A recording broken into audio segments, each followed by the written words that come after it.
ഞാൻ വരയ്ക്കാം.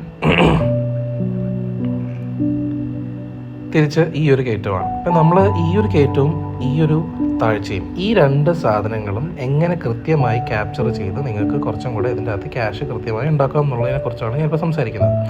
അപ്പോൾ ഇതിൽ നിങ്ങൾ ശ്രദ്ധിച്ചാൽ മാത്രം മതി. ഇതിലൊരു കാര്യം മാത്രം, എങ്ങനെയാണ് നമുക്ക് ഇങ്ങനത്തെ എന്ന് വെച്ചാൽ വോളറ്റിലിറ്റി കൂടിയ ദിവസങ്ങളിൽ എങ്ങനെയാണ് നമുക്ക് പ്രോഫിറ്റ് ഉണ്ടാക്കാം എന്നുള്ളതാണ് ഞാൻ ഈ പറയാൻ ഉദ്ദേശിക്കുന്നത്. അപ്പം ഇതിൻ്റെ അകത്ത് നിങ്ങൾ പ്രോഫിറ്റ് ചെയ്യാൻ ഉദ്ദേശിക്കുന്ന ഈ രണ്ട് ലൈൻസ്, ഞാൻ ഈ പറയുന്ന പോലെ ഈ ലൈനും എങ്ങനെയാണ് നിങ്ങൾക്ക് പ്രെഡിക്റ്റ് ചെയ്യാൻ പറ്റുന്നതിനെ കുറിച്ചാണ് ഞാൻ പറയാൻ ഉദ്ദേശിക്കുന്നത്. അപ്പം ഞാൻ നേരത്തെ നിങ്ങളെ പഠിപ്പിച്ചു തന്നിട്ടുള്ളത് പോലത്തെ ബോളിംഗർ ബാൻഡ്സ് നിങ്ങൾ ശ്രദ്ധിച്ചാൽ നിങ്ങൾക്ക് മനസ്സിലാവും.